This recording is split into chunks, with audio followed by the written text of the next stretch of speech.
বইয়ের মলাট চ্যানেলে আপনাদের স্বাগত।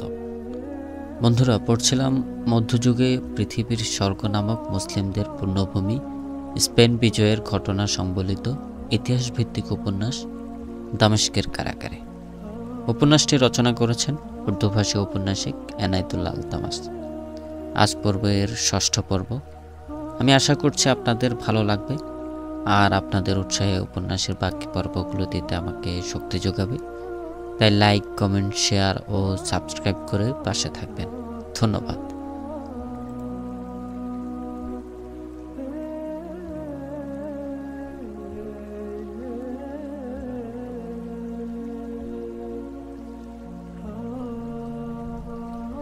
দুজন ঐতিহাসিক প্রফেসর দুজি এবং গিয়ান গুস লিখেছেন, মুসা ইবনে নুসাইরের কাছে তারেক ইবনে জিয়াদের পয়গাম পৌঁছলে তিনি তা তড়িঘড়ি করে পড়লেন।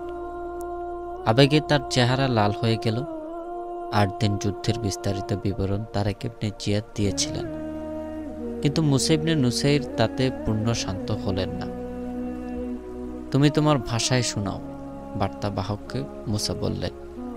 ৮ দিন যুদ্ধের বিস্তারিত বর্ণনা দাও। তুমি যা নিজ চোখে দেখেছ তা বলো। ঐতিহাসিকরা লিখেছেন, মুসা ইবনে নুসাইর আবেগে উদ্বেলিত হয়ে গিয়েছিলেন। ঢুলে ঢুলে যুদ্ধের বর্ণনা শ্রবণ করেছিলেন। বর্ণনা শ্রবণের পর খলিফার কাছে বিস্তারিত পত্র লিখেছিলেন। তার শেষাংশে লিখেছিলেন তিনি, এই যুদ্ধ কোনো সাধারণ যুদ্ধের মতো ছিল না, কোনো সহজ ব্যাপার ছিল না, পূর্ণ হাসরের ময়দান ছিল। আমি মৌখিক যে বর্ণনা শুনেছি তাতে আমার শরীর শিহরে উঠেছিল। আমাদের বিজয় ছিল সন্দেহজনক। ১২,০০০ সৈন্য ১ লাখের মোকাবেলায় অর্ধদিনও টিকতে পারে না। এটা আল্লাহ ও তার রাসূল সাল্লাল্লাহু আলাইহি সাল্লামের প্রেমে জীবন উৎসর্গকারীদের কারিশমা। আমরা তাদেরকে কেবল মুবারকবাদ জানাতে পারি। প্রতিদান তো স্বয়ং আল্লাহ পাক দেবেন। মুসা ইবনে নুসাইর রডারিকের ঘোড়া ও তরবারি পয়গামের সাথে খলিফার তরবারি দামেস্কে পাঠিয়ে দেন। এর সাথে ৩০,০০০ কয়েদিও পাঠান। ইবনে মানসুর নামক এক আরব লেখক সে দৃশ্যকে এভাবে লিপিবদ্ধ করেছেন, সে ৩০,০০০ সৈন্য দেখে বোঝা যাচ্ছিল যে ইসলামের মোকাবেলায় কুফর কতটা অসহায়।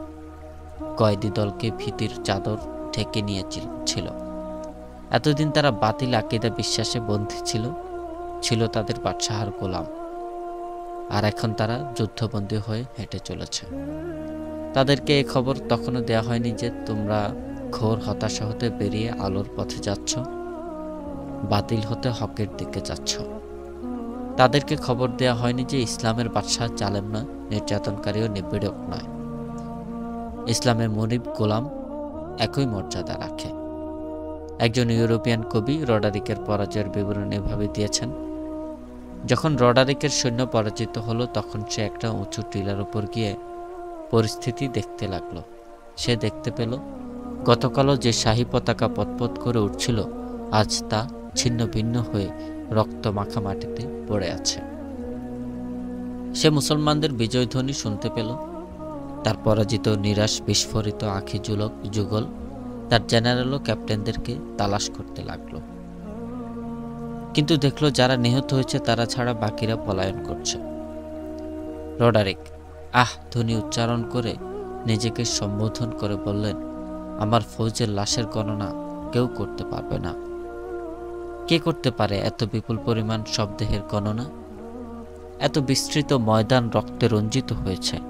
খুন দেখে তার নয়ন যুগল বিস্ফোরিত হয়ে উঠল। তার চোখ দিয়ে অশ্রু গড়িয়ে পড়তে লাগলো, যেন কোনো আহত সিপাহীর গর্দান হতে শেষ রক্তবিন্দু প্রবাহিত হচ্ছে। রডারিক নিজেকে লক্ষ্য করে বলল, গতকাল পর্যন্ত আমি স্পেনের বাদশাহ ছিলাম, আজ কিছুই নয়। আলিশান কেল্লার দরজা আমার সৈন্যদেরকে দূর থেকে দেখেই খুলে যেত। এখন এমন কোনো জায়গা নেই যেখানে আমি শান্তি ভরে একটু বসতে পারি। আমার জন্য দুনিয়ার তাবৎ দরজা বন্ধ হয়ে গেছে। হে বদনসিব, তুমি মনে করেছিলে পৃথিবীর সারা তাকত তোমার হাতে। হ্যাঁ, আমি হতভাগা। আজকে আমি শেষবারের মতো সূর্যকে অস্তমিত হতে দেখছি। হে মৃত্যু, তুমি এত দূর পথ আসছো কেন? আমাকে ছু মেরে তুলে নিতে ভয় পাচ্ছ কেন? এসো দূত, এসো। তারেক ইবনে জিয়াদ তার সকল জেনারেলদেরকে ডাকলেন। জুলিয়ানো আব্বাস তার সাথে ছিল। তিনি বললেন, আমরা এখানে আর বেশিক্ষণ অবস্থান করতে পারছি না। এই ময়দান থেকে যেসব স্পেনীয়রা পলায়ন করছে তাদের স্থির থাকতে দেয়া যাবে না। তাদের পিছু ধাওয়া করতে হবে, তাই রওনা হবার জন্য প্রস্তুতি গ্রহণ করুন। জুলিয়ানো আব্বাসের তত্ত্বাবধানে ফৌজ রওনা হবার প্রস্তুতি গ্রহণ করছিল। এরই মাঝে তারেক জানতে পারলেন বিপুল পরিমাণ বর্বর মুসলমান ফৌজে যোগদানের জন্য এসেছে। যে সকল বর্বর গোত্রে বিজয়ের খবর পৌঁছেছে সেখান থেকে মুসলমানরা স্পেনে পৌঁছা শুরু করেছে। তারেক ইবনে জিয়াদ তাদেরকে ফৌজে সামিল করে নেয়ার নির্দেশ দিলেন আর বললেন, তাদেরকে যেন জানিয়ে দেয়া হয় তারা যুদ্ধের জন্য এখানে এসেছে, লুটতরাজের চিন্তা যেন কেউ না করে। সম্মুখে সাধনা নামে একটা কেল্লা ছিল। মুসলমানদেরকে দূর থেকে আসতে দেখে কেল্লাতে যত সৈন্য ছিল তারা সবাই পালিয়ে গেছে। শহরের সাধারণ জনগণও চলে যাচ্ছে। তারেক ইবনে জিয়াদ ঘোড়সাওয়ার বাহিনীর প্রধানকে বললেন, কয়েকজন সোয়ারি দ্রুত পাঠিয়ে দেওয়া হোক। তারা গিয়ে শহরবাসীদেরকে যেন আশ্বস্ত করে যে তাদের ধন সম্পদ ইজ্জত আবরুর পূর্ণ হেফাজত করা হবে। ঘোড়সওয়ারি গিয়ে তাদেরকে যার যার বাড়িতে ফিরিয়ে পাঠালো। আর শহরবাসীদের একটি প্রতিনিধি দল তারেক ইবনে জিয়াদের কাছে আসলো। প্রতিনিধি দলের মাঝে যে সবচেয়ে বেশি বয়স্ক, সে বলল, আমরা দুর্বল, কমজোর। দুর্বলদের এমন কোনো অধিকার থাকে না যে তারা শক্তিশালীদের উপর কোনো শর্ত আরোপ করবে। এ অধিকার বাদশাহদের রয়েছে যে তারা সৈন্যদের শক্তি বলে দুর্বল দেশে আক্রমণ করে দখল করে নিয়ে মানুষের ঘরবাড়ি লুটতরাজ ও রমণীদের ইজ্জত হরণের হুকুম দেবে। আপনিও এমন কিছুই করবেন। এই পল্লীতে আপনাকে কেউ বাধা দেবে এমন কেউ নেই। আমাদেরকে যাবার অনুমতি দিন। সকলের ধন সম্পদ নিয়ে নেন। আমরা আমাদের জোয়ান লাড়কি ছাড়া সাথে কিছুই নিচ্ছি না। আপনি বস্তিতে প্রবেশ করুন, আমরা আপনাকে ইস্তেকবাল জানাব। বৃদ্ধের বক্তব্য তাদেরকে বুঝিয়ে দেয়া হলো। তারেক বললে, তাদের সকলকে ভালোভাবে বুঝিয়ে দাও, আমরা এমন ধর্ম নিয়ে এসেছি যা দুর্বলকে সবলের হাত থেকে রক্ষা করে আর যাকে তাকে বাদশাহ হবার অনুমতি প্রদান করে না। আমাদের ধর্মের লুটতরাজের কোনো অনুমতি নেই। কোনো রমণীর ইজ্জত হরণের শাস্তি হলো তাকে প্রস্তরাঘাতে নিহত করা। তাদেরকে বলে দাও, আমরা এদেশ কবজা করতে আসিনি, এসেছি এখানের মানুষের হৃদয় জয় করতে, তবে জোরপূর্বক নয়, পেয়ার ও মহব্বতের মাধ্যমে। নিজ নিজ ঘরে যাও, মূল্যবান জিনিসপত্র লুকানোর কোনো প্রয়োজন নেই। যার কাছে যা আছে তারই থাকবে। প্রতিনিধি দলকে যখন তারেক ইবনে জিয়াদের বক্তব্য বুঝিয়ে দেওয়া হলো, তখন তাদের চেহারায় নৈরাশ্যতা ও অবিশ্বাসের ছাপ ফুটে উঠল। তারা আর কিছু না বলে তারেকের ঘোড়ার পিছু পিছু হেঁটে চলল। তাদের পিছনে মুজাহিদ দল অগ্রসর হলো। এভাবে সাধনা কেল্লাবন্দি পল্লী কোনো প্রকার হতাহত ছাড়াই হাতে এসে গেল। শহরের কার্যাবলী সম্পাদনের জন্য প্রধান কর্মকর্তা মুসলমান আর বাকিরা গোথা ও খ্রিস্টান নিয়োগ করা হলো। শহরবাসীদের প্রতি কেউ চোখ তুলেও তাকালো না। ফলে শহরের সকলের মন হতে সন্দেহ ও আশঙ্কা দূরীভূত হলো। সম্মুখে কারমুনা নামে একটি ছোট শহর রয়েছে। ৮-১০ দিন তারেক এই শহরে অতিবাহিত করলেন। ইতোমধ্যেই উত্তর আফ্রিকা থেকে বর্বর গোত্রের মুসলমানরা আসতে লাগলো। কোনো কোনো ঐতিহাসিক তাদের সংখ্যা ১২,০০০, আবার কেউ ৫০,০০০ বর্ণনা করেছেন। তবে তাদের সংখ্যা ২০-২৫ হাজারের মাঝে ছিল। শৃঙ্খলাবদ্ধভাবে যুদ্ধ করার কৌশল তাদেরকে শিখিয়ে দেওয়ার জন্য তারেক তার জেনারেলদের নির্দেশ দিলেন। তারেক যখন তার ফৌজ নিয়ে কারমুনার দিকে অগ্রসর হচ্ছিলেন, তখন শহরের দুজন বয়স্ক ভদ্রলোক এলো। তাদের মাঝ থেকে একজন বলল, প্রথম দিন আমরা আপনার কথা বিশ্বাস করিনি, কিন্তু আপনি বাস্তব প্রমাণ করেছেন আপনার ধর্ম মানুষের মর্যাদা দান করে আর সাধারণ জনগণকে নির্যাতনের অনুমতি দেয় না। এ বস্তির আবাল বৃদ্ধ সকলেই আপনার প্রশংসায় পঞ্চমুখ। আমরা আপনার অনুগ্রহের প্রতিদান হিসেবে সম্মুখের বিপদের ব্যাপারে সতর্ক করে দেয়া কর্তব্য মনে করি। এ পল্লী যত সহজে আপনার হাতে এসেছে, সামনে আর কোনো শহর এত সহজে আপনার করতলগত হবে না। এখান থেকে যেসব ফৌজ পলায়ন করেছে তারা আপনাদের ভয়ে পলায়ন করেনি। তাদের কমান্ডার প্রথমে শহরবাসীকে বলেছিল তারাও যেন মুসলমানদের বিরুদ্ধে লড়াই করে এবং কেল্লা যেন মুসলমানরা জয় করতে না পারে। আমরা দুজন তখন সেখানে উপস্থিত ছিলাম। আমরা বলেছিলাম ফৌজ সংখ্যা স্বল্প আর শহরবাসীর যুদ্ধে অভিজ্ঞ নয়। একজন ফৌজি অফিসার বলেছিল, এখানে যুদ্ধের ঝুঁকি নেওয়ারই দরকার নেই, বরং এই শহর আক্রমণকারীদের ছেড়ে দিয়ে আমরা সম্মুখে গিয়ে সকলে একত্রিত হয়ে শক্তভাবে প্রতিরোধ করে তুলি। রডারিকের বোকামি ও গোথাদের গাদ্দারির দরুন আমাদের পরাজয় হয়েছে। পরিশেষে সকলেই তার কথা একমত হলো যে মুসলমানদেরকে আসতে দেখলেই তারা পালিয়ে যাবে এবং সম্মুখে গিয়ে সম্মিলিতভাবে প্রতিরোধ গড়ে তুলবে। তারেক: তোমাদের ফৌজরা কি ভয় পায়নি? শহরবাসী: যারা রডারিকের সাথে যুদ্ধে শরিক হয়ে পালিয়ে এসেছে তারা অত্যন্ত ভীত সন্ত্রস্ত ছিল, কিন্তু কেল্লার অন্যান্য ফৌজরা ও শহরবাসীরা তাদেরকে এত পরিমাণ ভর্ৎসনা দিয়েছে যে তারাও প্রতিশোধের জন্য প্রস্তুত হয়েছে।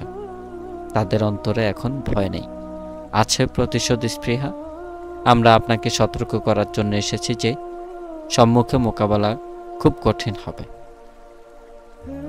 তারেক ইবনে জিয়াদ কারমুনা পৌঁছে কেল্লা অবরোধ করার পর বুঝতে পারলেন সহজে কেল্লা কবজা করা যাবে না, অবরোধ দীর্ঘ হবে। প্রাচীরের ওপর তীরন্দাজ ও বর্ষা নিক্ষেপকারীরা প্রস্তুত হয়েছিল। তারেক দেয়ালের চতুর্দিক ঘুরে ফিরে দেখলেন কোথাও তা ভাঙার ব্যবস্থা আছে কিনা, কিন্তু দেয়াল ছিল অত্যন্ত মজবুত। দরজা খোলার চেষ্টা করা হলে ওপর থেকে তীর ও বর্ষার আঘাতে কয়েকজন মুসলমান আহত ও কয়েকজন শহীদ হয়ে গেল। 4-5 দিন এভাবে চেষ্টা করা হলো, কিন্তু ওপর থেকে অবিরাম তীর বর্ষা বৃষ্টির নিক্ষেপ হবার সাথে সাথে ধিক্কার আসতে লাগলো। এটা সাধনা নয় বর্বররা, এটা হলো কারমুনা। অসভ্যরা, আমাদের হাতে কেন মরার জন্য এসেছ? বাঁচতে চাইলে ফিরে যাও। ডাকাত দস্যুর দল, কিছু সোনা চাঁদি নিক্ষেপ করছি, তা নিয়ে চলে যাও। হে হতভাগারা! পরাজিত রডারিক নিহত হয়েছে, কিন্তু আমরা জীবিত রয়েছি। অবরোধ বেশ দীর্ঘ হয়েছিল। কোনো ঐতিহাসিক 1 মাস আর কেউ 2 মাসের কথা উল্লেখ করেছেন। এক রাতে অবরোধ তুলে নেওয়া হলো। প্রাচীরের ওপর স্পেন ফৌজরা নৃত্য করতে লাগলো। শহরবাসীও প্রাচীরের ওপর একত্রিত হলো। মশালের আলোতে রাত দিনে পরিণত হলো। সারা শহরে আনন্দের বন্যা বয়ে গেল। অর্ধরাত্র পর শহরবাসী প্রাচীর হতে নেমে নিজ নিজ বাড়িতে চলে গেল। দীর্ঘদিনের অবরোধে ক্লান্ত সিপাহীরাও ঘুমিয়ে পড়ল। প্রাচীরের বুরুজে ও দরজার সম্মুখে কয়েকজন পাহারাদার জেগে রইল। 200-250 ব্যক্তি দরজার সম্মুখে এসে স্পেনি ভাষায় পাহারাদারদেরকে ডাকতে বলল। এক বুরুজ হতে পাহারাদারদের কমান্ডার জিজ্ঞেস করল, তোমরা কারা? বাহির থেকে আওয়াজ দেয়া হলো, আমি শিয়াওয়াস্তার গভর্নর জুলিয়ন, মশাল নিয়ে এসে আমাকে বাঁচাও। গভর্নর জুলিয়ন সম্পর্কে তাদের জানা ছিল এবং ইতিপূর্বে তারা এনাম শুনেছেন। কমান্ডার: তুমি কোথা থেকে এলে? জুলিয়ন: দরজা খুলে আমাকে রক্ষা করো। সাথে যারা রয়েছে তারা আমার রক্ষী বাহিনী। প্রায় 700-800 সিপাহী হালাক হয়ে গেছে। আমরা রডারিকের সাথে প্রধান যুদ্ধে শরিক ছিলাম এবং কোনো মতে জানে বেঁচে পালিয়ে এখানে এসেছে। কেল্লা অবরোধ ছিল, এ কারণে আমরা লুকিয়েছিলাম। আজ অবরোধ উঠতেই আমরা তোমাদের কাছে এসেছি। আমি আহত, আমার সৈন্যদের মাঝেও 20-25 জন আহত। আমরা বড় ক্লান্ত শ্রান্ত, ক্ষুধাতৃষ্টে, আমাদের জীবন ওষ্ঠাগত। তাড়াতাড়ি দরজা খোলো। জুলিয়নের পোশাক আশাক ও তার চেহারার অবস্থা সাক্ষী দিচ্ছিল যে অনেক মুসিবত ভোগ করেছেন। তার সাথে যে 200-250 ফৌজ ছিল তাদের অবস্থাও ছিল অত্যন্ত করুণ। ওপর থেকে একাধিক মশালের আলোতে দেখা হলো প্রকৃত অর্থেই সে জুলিয়ন। অর্ধরাত্রের পরের সময় কেল্লার জিম্মাদারকে জাগানোর প্রয়োজন না মনে করে দরজা খুলে দেওয়া হলো। 200-250 ফৌজ সহ জুলিয়ন ভেতরে প্রবেশ করে সৈন্যদের ইশারা করতেই তারা পাহারাদারদের ওপর ঝাঁপিয়ে পড়ল। সকল দরজা খুলে দেওয়া হলো। কেল্লার ফৌজ অবরোধ উঠে যাবার আনন্দে শরাব পান করে বিভোর ঘুমাচ্ছিল। মুসলমান অবরোধ তুলে নিয়ে বেশি দূরে যায়নি। তারা জুলিয়নের ইশারায় অপেক্ষায় অদূরেই কোথাও লুকিয়েছিল। রাতের চাদর তাদেরকে ঢেকে নিয়েছিল। এটা ছিল জুলিয়নের কৌশল, যা সে তারেকের সাথে পরামর্শ করে তৈরি করে। ঐতিহাসিকরা লিখেছেন, জুলিয়নের সাথে যে 200-250 ফৌজ ছিল তারা সকলে ছিল ইউনানি ও জুলিয়নের নিজস্ব ফৌজ, কিন্তু অন্য ঐতিহাসিকরা লিখেছেন তারা সকলে ছিল মুসলমান। তারা তাদের লেবাস পরিবর্তন করে নিয়ে, এটাই সঠিক বলে মনে হয় অনেক, কারণ জুলিয়নের সাথে তার নিজস্ব ফৌজ ছিল না। পাহারাদারদেরকে হত্যা করে দরজা খুলে মশাল হাতে নিজে জুলিয়ন প্রাচীরের ওপর গেল, মশাল উঁচু করে ডানে বামে ঘোরাতে লাগলো। তারেক ইবনে জিয়াদ এরই অপেক্ষায় ছিলেন। তার ফৌজ পূর্ব হতেই প্রস্তুত ছিল।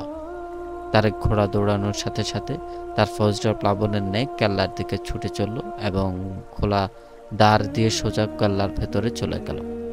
কেল্লা অভ্যন্তরে হই হুল্লোড় শুরু হয়ে গেল। কেল্লার ফৌজ জাগ্রত হয়ে দেখতে পেল তারা কয়েদি। মুজাহিদদের ফৌজ কেল্লায় প্রবেশ করার পর কেল্লার কিছু ফৌজ ও অফিসার পলায়ন করার সুযোগ পেয়েছিল। ২০-২৫ মাইল সামনে একটা কেল্লাবন্দি শহর ছিল এবং ওই শহর ছিল খ্রিস্টানদের ধর্মের কেন্দ্র। সেখানে ছিল একটা বড় গির্জা, তার সাথেই ছিল পাঠশালা। এছাড়াও সেখানে আরও বেশ কয়েকটা ছোট গির্জা ও খানকা ছিল। এটা সে সময়ের কথা যখন পাদ্রীরা আদর্শচ্যুত হয়ে শাহনশাহী জীবনযাপন করছিল এবং ধর্মের মাঝে নিজেদের পক্ষ হতে কম বেশ করছিল। ধর্মের ব্যাপারে তারা চরমভাবে স্বেচ্ছাচারী হয়ে উঠেছিল। তাদেরকে বাধা দেওয়ার ব্যাপারে স্বয়ং বাদশাহ সাহস করতেন না। তারা সাধারণ জনগণের কাছে নিজেদেরকে ব্যাহতভাবে পুত পবিত্র প্রমাণিত করে রেখেছিল। তারা জনগণকে অধীনতার রশিতে এমনভাবে বেঁধে রেখেছিল যেভাবে এখন বর্তমানে পাকিস্তানে ভণ্ডপীরেরা তাদের মুরিদদের রেখেছে। স্বয়ং খ্রিস্টান ঐতিহাসিকরা লিখেছেন, পাদ্রীরা গির্জা ও খানকার মতো ইবাদতখানাকে তারা ভোগবিলাসের কেন্দ্রে পরিণত করেছিল। সেথায় গোত্রপ্রীতি ও শরাব পানের আড্ডাখানা ছিল। তারপরও সে শহরকে পবিত্র স্থান মনে করা হতো। তারেক ইবনে জিয়াদের এখন লক্ষ্য সম্মুখস্থ শহর ইসাজা। জুলিয়ন ও আব্বাস তাকে আগেই জানিয়ে দিয়েছিলেন ইসাজা খ্রিস্টানদের অত্যন্ত পবিত্র নগরী, ফলে তা সহজে হস্তগত করা যাবে না। শহরে নারী পুরুষ আবাল বৃদ্ধ সকলে জান প্রাণ দিয়ে লড়াই করবে। জুলিয়ন তারেককে মৌখিকভাবে যা বলেছিল তা কার্যত ইসাজা শহরে হচ্ছিল। রডারিকের সাথে যুদ্ধে যেসব সৈন্য পালিয়ে এসে সাধানা ও কারমুনাতে আশ্রয় নিয়েছিল, এই দুকেল্লা মুসলমানরা দখল করার পর তারা পলায়ন করে ইসাজায় পৌঁছেছিল। সে শহরে খবর পৌঁছেছিল মুসলমানরা একের পর এক বিজয় অর্জন করে সম্মুখে অগ্রসর হচ্ছে। মানুষের মাঝে ভয় সৃষ্টি হয়েছিল ঠিক, কিন্তু যুদ্ধের স্পৃহাও পয়দা হয়েছিল। তাদেরকে বলা হয়েছিল তাদের মুলুকে কোনো রাজা বাদশার ফৌজ হামলা করেনি, বরং এমন ধর্মের দস্যু দল হামলা করেছে যারা খ্রিস্টান ধর্মের মতো সত্য ধর্মকে খতম করে দেবে। পেছনের শহরের ফৌজরা যখন পলায়ন করে ইসাজাতে পৌঁছতে ছিল, তখন সে থাকার লোকরা তাদেরকে ভৎসনাভাবে বিদ্ধ করছিল। তাদের তিরস্কারের ভাষ্য ছিল এরূপ, এসব বুজদিলদেরকে শহর থেকে বের করে দাও। বেহায়া ও নির্লজ্জের দল সাধনা ও কারমুনার বেটিদেরকে দুশ্মনের হাতে তুলে দিয়ে এসেছে। আমাদের বেটিদেরকে আমরা নিজেরাই হেফাজত করব। এ বুজদিলদেরকে জীবিত রেখে কোনো লাভ নেই। তাদের পুরুষের পোশাক খুলে রমণীদের কাপড় পরিয়ে দাও। ঘর থেকে বেরিয়ে এসে নারীরা বলছিল ইসাজার নারীরা লড়াই করবে। এসব নালায়েকদের কেউ এক ঠোক পানি দেবে না। তারা ক্ষুধা তৃষ্ণায় ধুকে ধুকে মরুক, তাদেরকে প্রস্তর আঘাতে নিহত করো। এই ধরনের হাজারো অভিসম্পাদ তীরের ন্যায় তাদের প্রতি নিক্ষেপ হচ্ছিল। তারা এখানে আশ্রয় তালাশ করতে এসেছিল, কিন্তু তাদের জন্য ছিল না কোনো আশ্রয়। সেখানে যারা ফৌজ ছিল তারাও তাদের প্রতি ভ্রুক্ষেপ করছিল। যত যাই হোক, তারা যেহেতু ফৌজ ছিল তাদের দ্বারা যুদ্ধ করাতে হবে, তাই তাদের জন্য খানাপিনার ব্যবস্থা করা হলো। সেখানকার অফিসার আক্রমণকারীদের ব্যাপারে জানতে চাইল, কিন্তু সঠিক উত্তর কেউ দিতে পারল না। দু একজন মুখ খুলে কেবল কথা বলল, কিছু বুঝে এলো না। মাত্র কয়েক হাজার লোক 1 লাখের চেয়ে বেশি ফৌজকে কিভাবে খতম করে ফেলল। শাহনশাহ রডারিকও তাদের চাল না বুঝতে পেরে মারা গেল। সন্ধ্যার পর বড় পাদ্রী সাধারণ সভা আহ্বান করল। তাতে পালিয়ে আসা ও শহরি ফৌজ সকলকে আহ্বান করা হলো। ক্রমে শহরের জনসাধারণ ও ফৌজরা সভাস্থলে সমবেত হলো। পাদ্রী প্রথমে ওয়াজের ভঙ্গিতে বক্তব্য শুরু করল। তাতে মানুষের মাঝে খ্রিস্ট ধর্মের প্রতি মহব্বত ভালোবাসা শতগুণ বেড়ে গেল। তারপর সে তার আসল কথায় এলো। এই হামলা তোমাদের মুলুকের ওপর নয়, বরং এই হামলা তোমাদের ধর্মের ওপর। এই আক্রমণ তোমাদের মান সম্মান ও ইজ্জতের ওপর। এই শহরের পবিত্রতা ও গুরুত্ব সম্পর্কে তোমরা ভালো করেই জ্ঞাত। তোমরা যদি এই শহর দুশমনের হাতে তুলে দাও, তাহলে মনে করবে তোমরা কুমারী মরিয়মকে দুশমনের কাছে অর্পণ করলে, যেন তোমরা ক্রস দুশমনের পদতলে নিক্ষেপ করলে। ঈসা মসির রাজত্ব চিরতলে মূলোৎপাটন করলে, আর তোমাদের যুবতী মেয়েদেরকে অন্য ধর্মাবলম্বীদের হাতে তুলে দিলে। হামলাকারীরা দস্যু, ডাকাত, ইজ্জত হরণকারী, তারা তোমাদের বেটিদের সাথে তোমাদেরকেও নিয়ে যাবে। গোলামের মতো তোমাদের ধনীদের কাছে বিক্রি করবে। তোমাদের গির্জা, ইবাদতখানা ও খানকাকে তারা আস্তাবলে পরিণত করবে। বলো, তোমরা কি এমনটি চাও? না ফাদার, না। আমরা এই শহরের জন্য জীবন বিলিয়ে দেব, সময়মত জনসাধারণ জবাব দিল। পাদ্রী, এখন আমি ফৌজদের উদ্দেশ্যে কিছু কথা বলবো। এরা যুদ্ধ ময়দান হতে পালিয়ে এসেছে। তোমরা তাদের বহু তিরস্কার করেছ, তারাও লজ্জিত হয়েছে।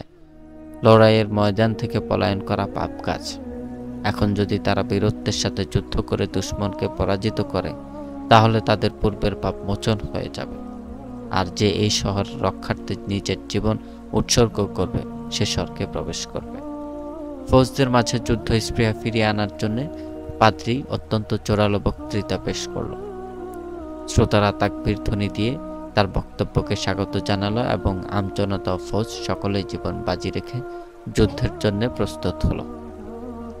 তারপর পাদ্রী ও ওই সকল রমণীদের ঘরে গেল, যারা নিজেদের জীবন যৌবন ধর্মের জন্য ওয়াকফ করেছিল। ঐতিহাসিকরা লিখেছেন, তারা এত সুন্দরী ছিল যে তাদের সৌন্দর্যের চর্চা দূর দূরান্ত পর্যন্ত ছিল। তারা সকলে চিরকুমারী ছিল। তাদের সাথে পাদ্রীরা থাকত। তারা সারা জীবন বিবাহ শাদীতে আবদ্ধ হতো না। বড় পাদ্রী সকল নারীকে হলে একত্রিত করে সাধারণ জলসায় যে বক্তব্য রেখেছিল, সে বক্তব্যে নারীদেরকে শোনান। মুসলমানদেরকে দস্যু, ডাকাত, হামলাকারী ও জঙ্গলি জাতি হিসেবে আখ্যায়িত করল। পাদ্রী, তোমাদের মতো সুন্দরী যুবতীদেরকে মখমল ও রেশমের জড়িয়ে রাখবে না, হয়তো জানে মেরে ফেলবে বা আধমরা করে সাথে নিয়ে গিয়ে অমানবিক আচরণ করবে। আমাদের এই শহরের কোনো আশঙ্কা নাই। আমাদের আশঙ্কা তোমাদের ব্যাপারে। তোমরা যদি তাদের হাতে চলে যাও, তাহলে পরিণাম খুবই খারাপ হবে। এক যুবতী বলল, তাহলে আমরা কি কর্ডোবা বা টলেডোতে চলে যাব ফাদার? পাদ্রী বলল, না, তোমাদের জন্য কোনো জায়গা নিরাপদ নয়। তবে একটা তরিকা রয়েছে, যা দ্বারা এই বিপদের হাত থেকে নিষ্কৃতি পাওয়া যাবে বা বিপদ হালকা হবে। তার জন্য প্রয়োজন 4-5 সাহসী লারকি। একজন যুবতী জিজ্ঞেস করলো, কি কাজ করতে হবে? পাদ্রী বলল, মুসলমানদের সবচেয়ে বড় কমান্ডার, যার নাম তারেক, তাকে হত্যা করতে হবে এবং তার সাথে যে 2-3 জন বড় জেনারেল রয়েছে তাদেরকেও। সকলকে নীরবতা ছেয়ে নিল, যেন হলে কেউ নেই। পাদ্রী, কাজ তেমন কঠিন নয়। তারা আসছে, এসে এই শহর দখল করে তাদের সাথে রাখা শুরু করবে। তোমরা ভালো করে জেনে নাও, তোমরা তাদের একজনের কাছে থাকবে, এমনটি আদৌ হবে না। তোমাদের অবস্থা তো এমন হবে যে যেমন একটা বকরি নেকড়ে বাঘের পালের মাঝে পড়লে যেমন হয়। এই পরিস্থিতির সম্মুখীন হবার পূর্বেই তোমরা তাদেরকে রাস্তার মাঝে কেন হত্যা করবে না? তোমাদের মাঝে একজন যুবতীও কি এমন নেই? মুসলমানদের ফৌজ কারমুনা থেকে রওনা হয়ে আর রাস্তার মাঝে এক জায়গায় তাঁবু ফেলবে। যারা যেতে চাও তাদেরকে সেথায় পৌঁছে দেয়া হবে। তারা সেখানে গিয়ে বলবে, আমরা তারেক ইবনে জিয়াদের কাছে যেতে চাই। তাদেরকে কেউ বাধা দেবে না। প্রত্যেক লারকির কাপড়ের মাঝে খঞ্জর লুকায়িত থাকবে। তারেক ইবনে জিয়াদ একজন যুবতীকে নিজের তাঁবুতে রাখবে, আর বাকিদেরকে তার জেনারেলরা নিয়ে যাবে। তারপর তোমরা তো নিজেরাই বুঝো খঞ্জর কিভাবে কাজে লাগাতে হবে। এই কাজের জন্য 5-6 জন লারকির প্রয়োজন। কে কে তৈরি আছো? রমণীরা একে অপরের দিকে মুখ চাওয়াচাওয়ি করতে লাগলো। বেশ কিছুক্ষণ পর একজন উঠে দাঁড়ালো। তারপর আরেক যুবতী উঠল।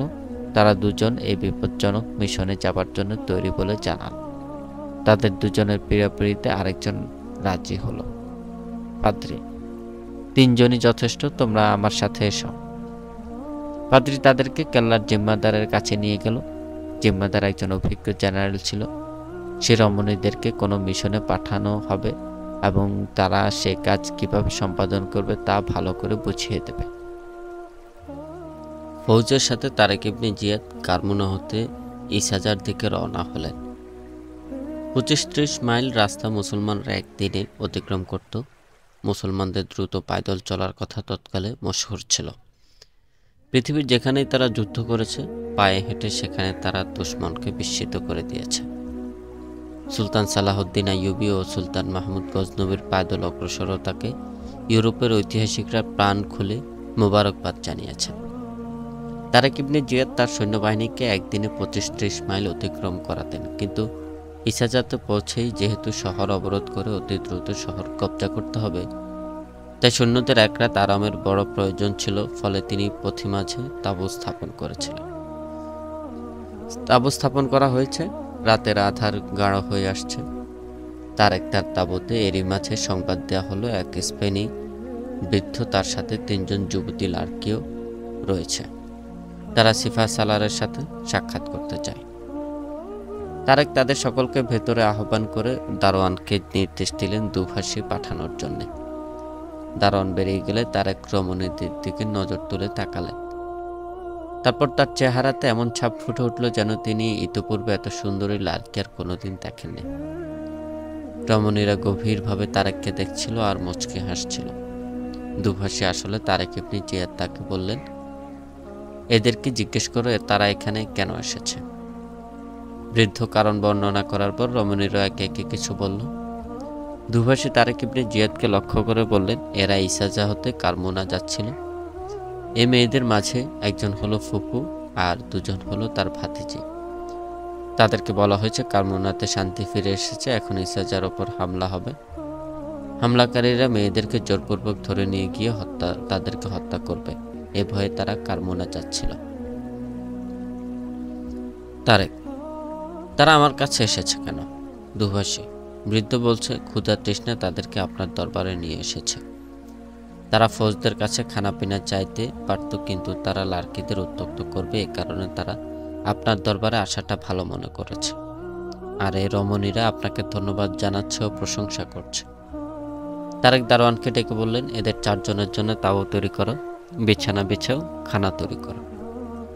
দুভাষী লক্ষ্য করে বললেন, এদেরকে তাঁবুতে নিয়ে যাও আর বলে দাও রমণীরা এখানে পূর্ণ হেফাজতে থাকবে। দারোয়ান ও দুভাষী তাদেরকে তারেকের খিমা হতে বাহিরে নিয়ে গেল, কিন্তু একজন মেয়ে পুনরায় তারেকের খিমাতে ফিরে এসে একেবারে তারেকের কাছে বসে পড়ল। সে ইশারাতে তারেককে বলছিল সে আজ রাত এই খিমাতে কাটাবে। তারেক দুভাষী ডেকে মেয়েটিকে কি বলতে চায় তা জিজ্ঞেস করার জন্য বলল। দুভাষী জিজ্ঞেস করলে সে তারেকের খিদমাতে কিছু সময় অতিবাহিত করতে চায় বলে জানালো। তারেক, তাকে বুঝিয়ে বলো আমরা এমন ধর্মের অনুসারী যা কোনো বেগানা রমণীর সাথে একাকী থাকার অনুমতি প্রদান করে না। তাকে বোঝানোর চেষ্টা করে আমি কেবল এই ফৌজের সিপাহ সালার নয়, বরং এদের ইমামও বটে। ফলে আমি এমন কোনো কর্ম করতে পারি না যদ্দরুন অন্যরা সুযোগ পায় বলে ভুল পথে চলে যাবে। মেয়েটি আশ্চর্য হয়ে তারেকের মুখপানে চেয়ে রইল। সে তারেকের সাথে অনেক কথা বলতে চায়, কিন্তু সে তারেকের জবান বোঝে না, আর তারেকও বোঝে না তার জবান। তবে সে এতটুকু তো অবশ্যই বোঝে যে পাপের কোনো ভাষা নেই। তিনি মাঝখানে আরেকজন তর্জমাকারীর জন্য কেন দাঁড় করিয়ে রেখেছেন। দুভাষী কথা মেয়েটিকে বোঝার চেষ্টা করলো যে সিফাহ সালার তার উপস্থিতি একেবারে পছন্দ করছেন না, কিন্তু মেয়েটি তার মতে অটল। তারেক রাগান্বিত কণ্ঠে বললেন, তাকে বলো সে যেন এখান থেকে বেরিয়ে যায়, তা না হলে তাদের সকলকে এই এলাকা থেকে বের করে দেওয়া হবে।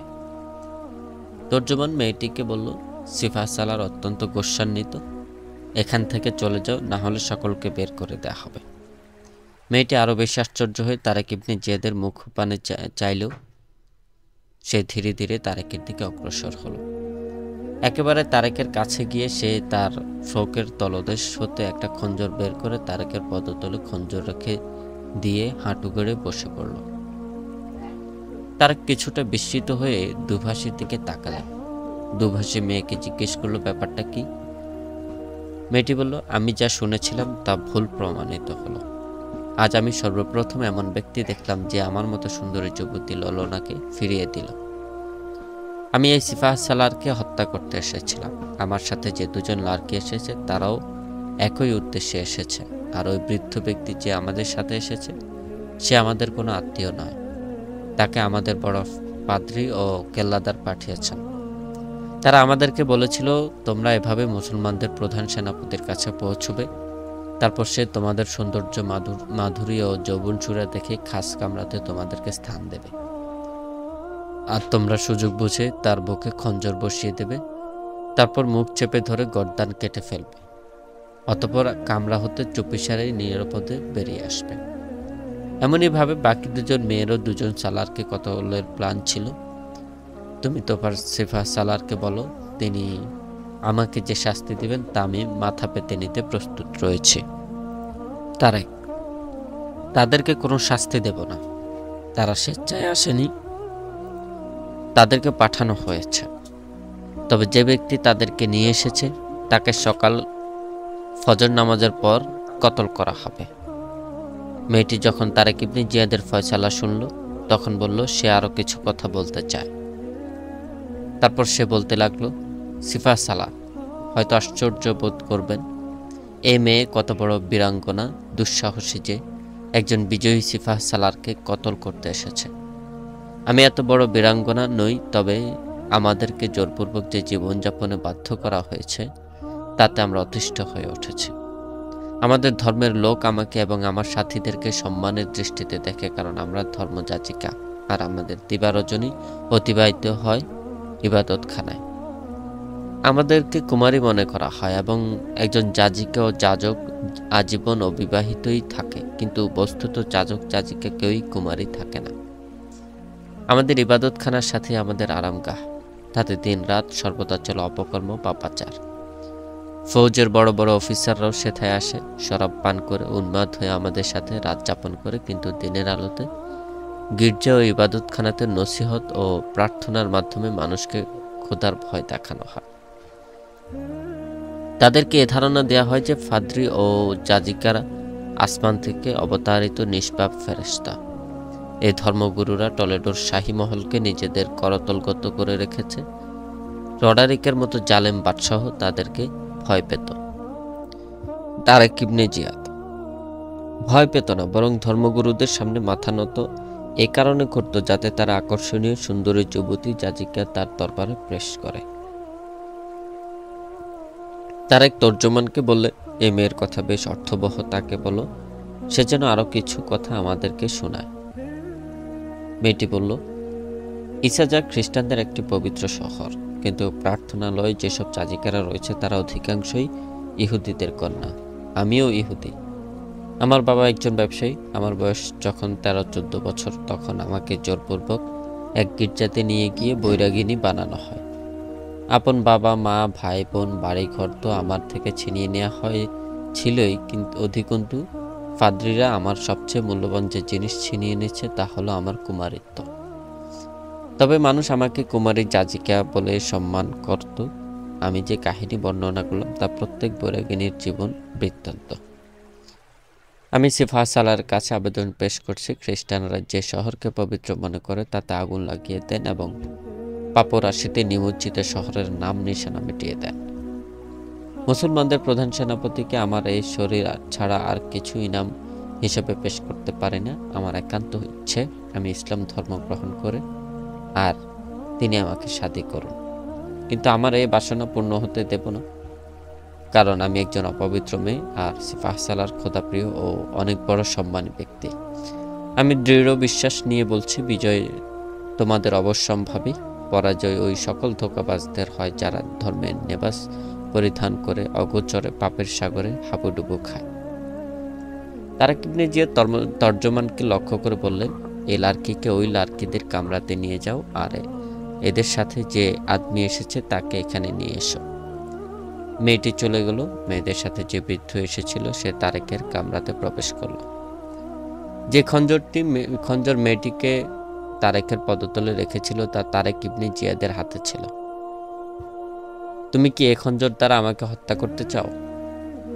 তারেক খঞ্জর দেখিয়ে বৃদ্ধকে জিজ্ঞেস করল। বৃদ্ধ ভয়ে থরথর করে কাঁপছিল।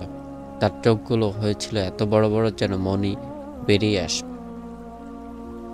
তারেক ইবনে জিয়াদ দুভাষের মাধ্যমে বৃদ্ধকে লক্ষ্য করে বললেন, যে ব্যক্তি মহিলাদেরকে ময়দানে অবতরণ করায় তার এ অবস্থাই হয় যা তোমার হচ্ছে। আমরা অসৎ ও বাতিলের মূলোৎপাটনে এসেছি। আমরা আল্লাহ তাআলার ও তার জমিনে এই পাপ মুক্ত করতে এসেছি, আর তোমাদের ধর্মগুরু ফৌজের সালাররা সে পাপের আশ্রয় নিয়ে হকের রাস্তায় প্রতিরোধ সৃষ্টি করছে। আমি যুদ্ধের ময়দানে তীর বা তলোয়ারের দ্বারা মৃত্যুবরণ করব। আমি যে আল্লাহর পয়গাম নিয়ে এই কুফরি রাজ্যে এসেছি, সে আল্লাহ আমাকে গুনাহের কাজে লিপ্ত রেখে এক আওরাতের হাতে মারবেন না। তুমি আমাকে বলো, ইসাজাতে সৈন্য সংখ্যা কত, কেল্লার প্রাচীর কেমন, এবং এমন কোনো রাস্তা আছে কি যা দিয়ে কেল্লার ভেতর আমরা প্রবেশ করতে পারব? বৃদ্ধ: কেল্লা বহুত মজবুত, প্রাচীর এত শক্ত যে আপনি কোথাও তা ভাঙতে পারবেন না। আপনার সিপাহীরা প্রাচীরের কাছেই যেতে পারবে না, কারণ শহরের আবাল বৃদ্ধ বনিতা, নারী পুরুষ সকলে তীর বর্ষা নিয়ে প্রাচীরের ওপর সর্বাত্মক প্রস্তুত থাকবে। বরফ পাদ্রী শহরবাসী ও ফৌজদের পূর্ণোদ্যমে তৈরি করে রেখেছে। যে সকল ফৌজ প্রথমে যুদ্ধে পরাজিত হয়ে পালিয়ে গেছে তারা জীবনবাজি রেখে প্রতিশোধ নেওয়ার জন্য প্রস্তুত রয়েছে। তারেক বলল, তুমি কে? বৃদ্ধ: আমি ফাদ্রী। তারেক: তুমি আমাকে এবং আমার দু সালারকে ওই মেয়েদের মাধ্যমে হত্যা করার মানুষে এসেছিলে না? বৃদ্ধ বলল, হ্যাঁ সেফা সালার, আমি ওই ইরাদাতেই এসেছিলাম, তবে এখন অন্তর থেকে সেই ইরাদা ত্যাগ করেছি। আমাকে ক্ষমা করুন। তারেক খঞ্জর হাতে আস্তে আস্তে বৃদ্ধের কাছে এসে পূর্ণ শক্তি দিয়ে বৃদ্ধের বুকের ওপর আঘাত হানলেন। খঞ্জর বৃদ্ধের বুক হতে বের করতে করতে বললেন, সাফ কখনো ধ্বংসনের ইচ্ছা পরিত্যাগ করতে পারে না। বৃদ্ধ হস্তদ্বয় বুকের উপর রেখে মৃত্যুকূলে ঢলে পড়লেন। তারেক দারোয়ানকে ডেকে বললেন, আমাদের অবস্থান থেকে দূরে এই লাশ ফেলে আসবে, আর 3 ললনার ব্যাপারে নির্দেশ দিলেন তাদেরকে যেন পৃথক পৃথকভাবে হেফাজতে রাখা হয়। তারপর তিনি জুলিয়ান, আব্বাস ও অন্যান্য সালারদের ডেকে ঘটনার পূর্ণ বিবরণ পেশ করলেন। ফজরের পরেই কাফেলা ইসাজার দিকে রওনা হলো। সে সময় নিয়ম ছিল প্রধান সেনাপতি ইমামতি করতেন। সে অনুপাতে তারেক ইবনে জিয়াদ নামাজের ইমামতি করে ফৌজদের উদ্দেশ্যে বললেন, সম্মুখের শহর একেবারে সহজে করতলগত হবে না, বরং বেশ শক্তি প্রয়োগ করতে হবে এবং বেগ পেতে হতে পারে। এভাবে তিনি বেশ তেজোদ্দীপ্ত ভাষণ দিলেন। ইসাজার বড় রাহেব এবং কয়েকটা লড়াইয়ের অভিজ্ঞ কেল্লাদার এই খবরে অপেক্ষায় ছিল যে মুসলমানদের সিপাহ সালার সহ আরও 2 জন সালার হত্যা হয়েছে, ফলে তার সৈন্যরা অভিযান মুলতবি করেছে। সে সকালেই কেল্লার প্রাচীরে উপর দাঁড়িয়ে কারমুনার দিকে নিষ্ফলক চেয়েছিলেন। তার আশা ছিল 3 লার্কির ঘোড়া গাড়ি দেখতে পাবে। সূর্যক্রমে উপরে উঠেছিল, কিন্তু ঘোড়া গাড়ি নজরে আসছিল না। দূর আকাশে সে ধুলি উঠতে দেখতে পেল, কিন্তু এত ধুলিকণা ছোট কাফেলার তরুণ উঠবে না। সে ধূসর দিগন্তে চেয়েছিল। কিছুক্ষণ পর দেখতে পেল অশ্ব প্রতিচ্ছবি। দুশ্মন আসছে। কেল্লাদার প্রাচীর হতে উচ্চস্বরে আওয়াজ দিল। কেল্লার ফৌজ পূর্ণ প্রস্তুত ছিল। ফৌজের কমান্ডাররা বিগত রাতে ফয়সালা করেছিল কেল্লার মাঝে বন্দী হয়ে লড়ার চেয়ে খোলা ময়দানে আক্রমণকারীদের মোকাবেলা করা হবে। তাদের ধারণা ছিল, যেহেতু মুসলমানদের প্রধান সেনাপতি সহ আরও 2 জন সেনাপতি নিহত হবে, তাই মুসলমান সম্মুখে অগ্রসর হবে না। তারপরও তারা নিজেদের ফৌজ তৈরি রেখেছিল, আর মনে মনে খুশি হচ্ছিল মুসলমানরা যদি তাদের সিপাহ সালার ছাড়া হামলা করে তাহলে তারা তাড়াতাড়ি মারা যাবে। তারা এটা কখনো ধারণা করতে পারেনি যে মুসলমানদের সিপাহ সালার এত সুন্দর ললনাকে প্রত্যাখ্যান করবে, আর সে তাদের কতলের হাত থেকে বেঁচে যাবে। দুর্গপতির ঘোষণায় শহরের তামাম দরজা খুলে গেল, আর সিপাহীরা অত্যন্ত দ্রুতবেগে কেল্লা ছেড়ে বাহিরে বেরিয়ে এলো। দামামা বেজে উঠল। ফৌজের মাঝে যুদ্ধ উদ্দীপনা পরিলক্ষিত হলো। তারেক ইবনে জিয়াদের বাহিনী ক্রমে সম্মুখে অগ্রসর হয়েছিল। সম্মুখ দলের কমান্ডার দেখল কেল্লা হতে সৈন্যরা বের হয়ে ময়দানে কাতারবন্দি হচ্ছে। এই অবস্থা দেখে সে তার দলকে দাঁড় করিয়ে অশ্ব হাঁকিয়ে তারেক ইবনে জিয়াদের কাছে পৌঁছে ঘটনা বর্ণনা করল। তারেক তার সৈন্যবাহিনীকে 3 ভাগে ভাগ করলেন। এক ভাগের দায়িত্ব মুগিসে রুমি, আরেক ভাগের দায়িত্ব যায়েদ ইবনে কাসাদকে দিলেন, আর এক দলের দায়িত্ব নিচে রাখলেন। দায়িত্বশীলদেরকে তৎক্ষণাৎ দিক নির্দেশনা দিলেন। মুগিসে রুমিকে তিনি শহরের এক প্রান্তে পাঠিয়ে দিলেন। উদ্দেশ্য ছিল তাদেরকে শহরের পশ্চাতে রাখা। যায়েদ ইবনে কাসাদকে বাম দিকে প্রেরণ করলেন, সাথে নির্দেশ দিলেন দুশমনের নজর এড়িয়ে যথাসম্ভব তাদের কাছে পৌঁছে যাবে, আর হুকুম না দেওয়া পর্যন্ত হামলা করবে না। তারেক নিজ দুশমন যেদিকে যুদ্ধের প্রস্তুতি নিয়ে দাঁড়িয়েছিল সেদিকে গেলেন। তিনি দুশমনের কাছে পৌঁছা মাত্রই তারা আক্রমণ করে বসল। ঐতিহাসিক লেইন পোল লিখেছেন, ইশাজার ফৌজের সে হামলা একেবারে মামুলি ছিল না, বরং অত্যন্ত শক্ত ছিল এবং আক্রমণের অবস্থা দেখে প্রতীয়মান হয় তাদের লড়াইয়ের স্পৃহা ছিল, আর সে শহর হেফাজতে তারা হয়েছিল দৃঢ় প্রতিজ্ঞ। প্রফেসর দুজি লিখেছেন, খ্রিস্টান ফৌজরা এত শক্ত আক্রমণ করেছিল যে তার সামাল দেয়া তারেকের জন্য প্রায় অসম্ভব হয়ে পড়েছিল।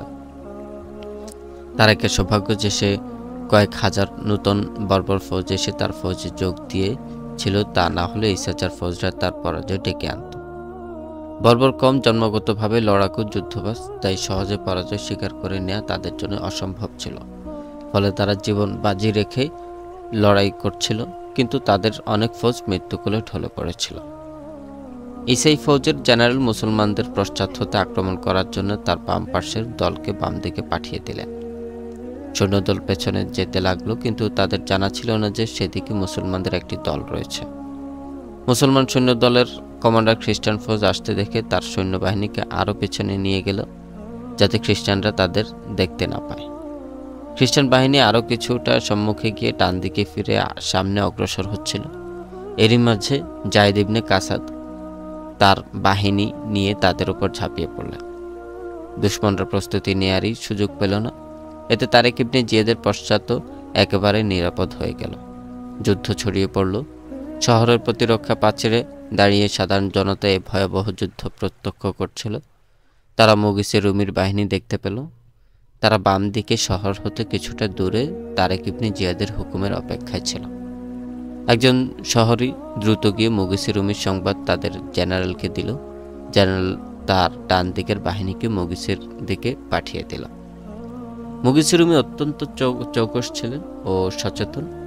তিনি তার কয়েকজন সৈন্যকে খবর নেয়ার জন্য সম্মুখে পাঠিয়েছিলেন। তারা দৌড়ে এসে তাকে সংবাদ দিল যে দুশমনের কিছু ফৌজ এদিকে আসছে।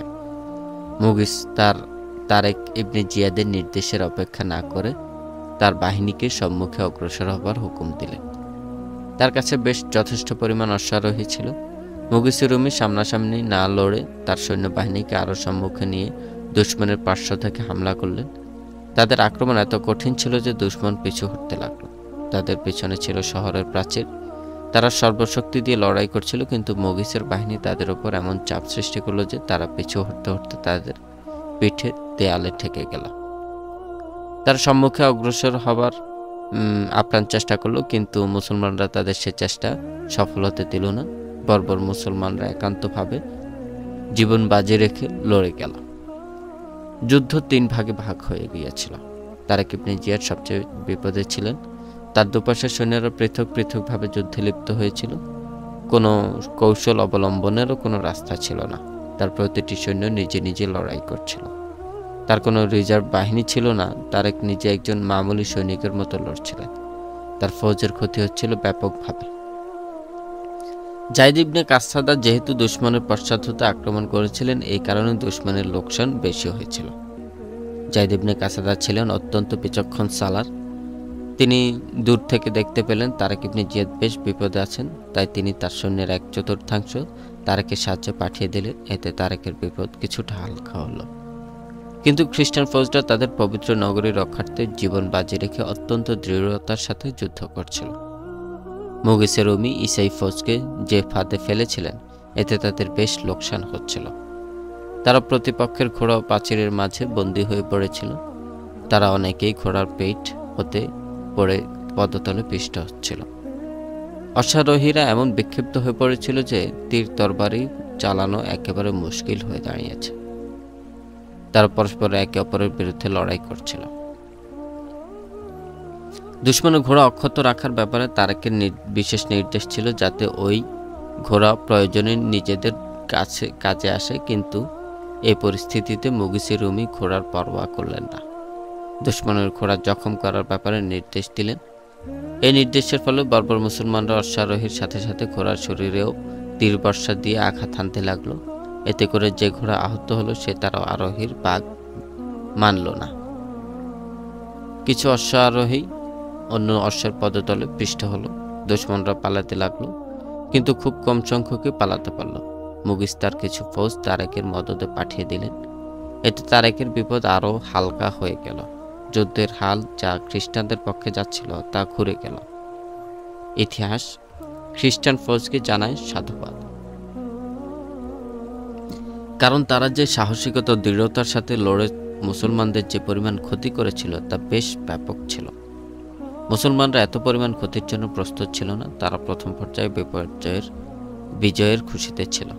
সাঁঝ নাগাদ খ্রিস্টানরা পরাজিত ঠিকই হলো, কিন্তু মুসলমানদের মাথা থেকে এই বিষয়টা বের করে দিল যে তারা যেদিকেই যাক বিজয় তাদের অতি সহজে পদচুম্বন করবে না।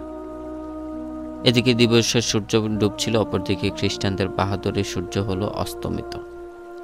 তাদের দুর্গপতি তামাম জেনারেল নিহত হলো। সিপাহীদের মাঝে খুব স্বল্প সংখ্যক জীবিত রইল। তারেকের সৈন্যবাহিনীর ক্ষয়ক্ষতির হিসাব যখন তাকে দেওয়া হলো, তখন তিনি একেবারে মেরে গেলেন। তিনি ছিলেন অত্যন্ত ক্লান্তশ্রান্ত যে তার শরীরের গ্রন্থিগুলো খুলে গেছে। পুরো দিন একজন মামুলি সৈনিকের মতো লড়াই করেছেন। খ্রিস্টান ফৌজদের মাঝে যারা জীবিত ছিল তারা চলাফেরা করার কাবেল ছিল না। যে যেখানে ছিল সে সেখানেই বসে পড়েছিল। এখন তারা কয়েদি। তাদের মাঝে যারা পলায়নের চেষ্টা করছিল তাদেরকে পাকড়াও করে আনা হচ্ছিল। শহরে এলান করে দেয়া হলো, কেউ যদি কোনো ফৌজকে আশ্রয় দেয় তাহলে তাকে মৃত্যুদণ্ড দেয়া হবে। তারেক ইবনে জিয়াদ নির্দেশ দিলেন, আহতদেরকে মুসলমানরা ময়দান থেকে নিয়ে আসবে আর শহরবাসী তাদের সেবা শুশ্রূষা করবে। আহত ব্যক্তি মুসলমান হোক বা স্পেনি, সবার সাথে একরকম ব্যবহার করতে হবে। কেউ এর বিপরীত করলে তাকে কঠিন শাস্তি ভোগ করতে হবে। তারেক ইবনে জিয়াদকে যে 3 রমণী হত্যা করতে এসেছিল তাদের তলব করলেন। তারপর তাদেরকে যে বড় পাদ্রী পাঠিয়েছিল তারেক আহ্বান করে রমণীদেরকে জিজ্ঞেস করলেন, এই ব্যক্তি কি তোমাদের পাঠিয়েছিল? রমণীদের মাঝ থেকে একজন জবাব দিল, হ্যাঁ, সিফা সালার, সেই আমাদেরকে পাঠিয়েছিল এবং হত্যার পন্থা সেই বাতলিয়ে দিয়েছিল। তারেক ইবনে জিয়াদ পাদ্রীকে লক্ষ্য করে বললেন, আমার ফৌজের একজন আত্মীয় তোমাদের কোনো ইবাদতখানার বারান্দাতেও যাবে না। ইবাদতখানা যে ধর্মেরই হোক না কেন, আমাদের জন্য তার সম্মান রক্ষা করা অবশ্য কর্তব্য। আমরা কোনো ধর্মের ব্যাপারে বাড়াবাড়ি করব না। প্রত্যেক ধর্মের লোক নিজ ইবাদত ও ধর্মের কর্ম সম্পাদনে সম্পূর্ণভাবে স্বাধীন। কিন্তু যেভাবে তোমরা আমাদের ধর্মীয় বিধানকে মাটির সাথে মিশিয়ে দিয়েছ, আমি তোমাদের এই গোস্তাখি মাফ করব না। কুমারী রমণীদেরকে তোমরা উপপত্নী হিসেবে গ্রহণ করতে পারো, এমন কোনো বিধান কি হযরত ঈসা আলাইহিস সালামের ধর্মে রয়েছে? না, এমন বিধান নেই, ফলে তুমি হত্যাযোগ্য। পাদ্রী থরথর করে কাঁপতে লাগলো এবং নিজেকে বাঁচাবার জন্য অনেক কিছু বলল, কিন্তু তারেক তার কথার প্রতি কর্ণপাত না করে তাকে বন্দী করে আগামীকাল প্রভাতে হত্যার নির্দেশ দিলেন। তারেক ইবনে জিয়াদ অন্যান্য পাদ্রীদেরকে নির্দেশ দিলেন তারা যেন যুবতী রমণীদেরকে তাদের নিজ নিজ বস্তিতে পাঠিয়ে দেয় তাদের পিতামাতার কাছে। তারেক ইবনে জিয়াদ স্পেনি ফৌজদের সেবা যত্নের জন্য শহরবাসীদের ওপর চাঁদা নির্ধারণ করলেন, আর তারা যেহেতু ফৌজের সাথে মিলে যুদ্ধ করেছিল তাই তাদের উপর কর নির্ধারণ করলেন। একজন খ্রিস্টান ঐতিহাসিক, নাম তার H.C.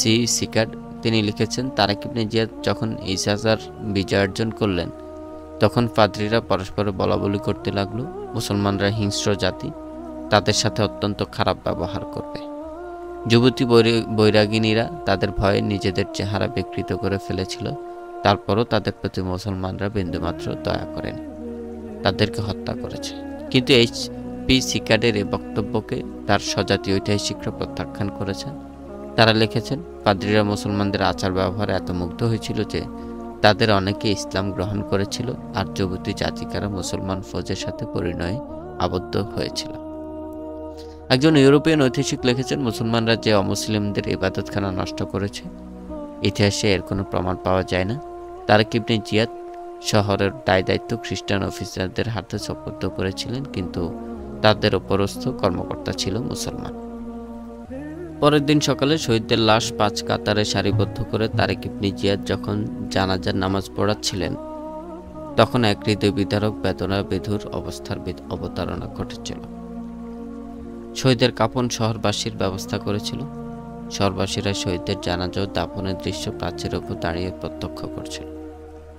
কিছুক্ষণের মাঝে বিস্তৃত এলাকা জুড়ে বিশাল গণকবরে পরিণত হলো।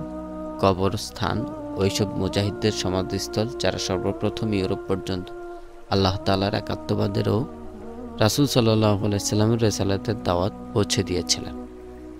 মুজাহিদরা আল্লাহু আকবার ধ্বনি দিচ্ছিলেন। তারেক ইবনে জিয়াদের নয়ন যুগল অশ্রু বিসর্জন দিচ্ছিল। শহীদদের দাফন সম্পন্ন করে তারেক ফাতেহা পাঠ করে অশ্রু সজল চোখে কবরস্থান হতে বেরোচ্ছিলেন। এরই মাঝে তাকে খবর দেওয়া হলো কায়রো থেকে আমিরে মিশর ও আফ্রিকা মুসা ইবনে নুসাইরের কাসেদ এসেছে।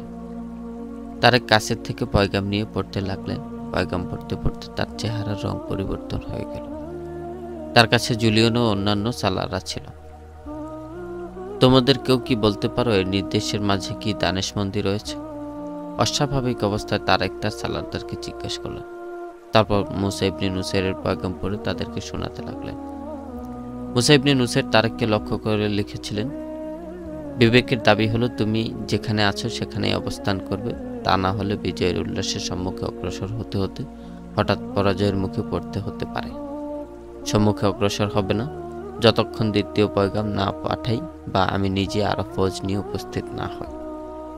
কোনো ঐতিহাসিক মুসা ইবনে নুসাইরের পয়গামের পূর্ণ বিবরণ পেশ করেনি। তারা কেবল এতটুকু উল্লেখ করেছে যে মুসা তারেককে কেবল হুকুমই দেননি, বরং তাকে বাধ্য করেছিলেন তিনি যেন সম্মুখে অগ্রসর না হতে পারেন। খ্রিস্টান ঐতিহাসিকরা লিখেছেন, মুসা ইবনে নুসাইর লক্ষ্য করলেন তারেক যে তার গোলাম ছিল, এখন সে স্পেনের মতো বড় বিশাল রাজ্যের বিজয়ী হতে যাচ্ছে। সে মাত্র 12,000 সৈন্যের মাধ্যমে রডারিকের 1 লাখের চেয়ে বেশি ফৌজকে কেবল পরাজিত করেনি, বরং তাদের নাম নিশানা মিটিয়ে দিয়েছে। ফলে ইসলামী সালতানাত ও খলিফার কাছে সে এক বিশেষ মর্যাদার অধিকারী হতে যাচ্ছে। এতে মুসার অন্তরে বিদ্বেষ জন্ম নিল। তারেককে নির্দেশ দেওয়ার পেছনে তার এই বিদ্বেষ কাজ করছে। তারেককে বাধা দিয়ে নিয়ে যে বিজয়ী হিসেবে স্বীকৃতি পেতে চেয়েছিল। কিন্তু যারা সঠিক ঐতিহাসিক, বিশেষ করে মুসলমান ইতিহাসবিদরা লিখেছেন, মুসা ইবনে নুসাইরের সে নির্দেশ যথাযথ ছিল। কারণ তিনি চিন্তা করেছিলেন তারেক ইবনে জিয়াদ তরুণ যুবক, ফলে তিনি আবেগের বশীভূত হয়ে সম্মুখে অগ্রসর হতে গিয়ে আটকে না পড়েন এবং যে এলাকা বিজয় হয়েছে তা যেন হাতছাড়া না হয়। মুসা ইবনে নুসাইরের নির্দেশ সঠিক ছিল কিনা এই বিতর্কে আমরা না গিয়ে সেই নির্দেশের পরিপ্রেক্ষিতে তারেক ও তার সেনাপতিরা কি সিদ্ধান্ত গ্রহণ করেছিলেন তা আমরা তুলে ধরছি, যার বিবরণ নির্ভরযোগ্য ইতিহাসবিদরা লিপিবদ্ধ করেছেন। তারেক কবরস্থান থেকে বেরিয়ে তার সালারদেরকে আহ্বান করেছিলেন।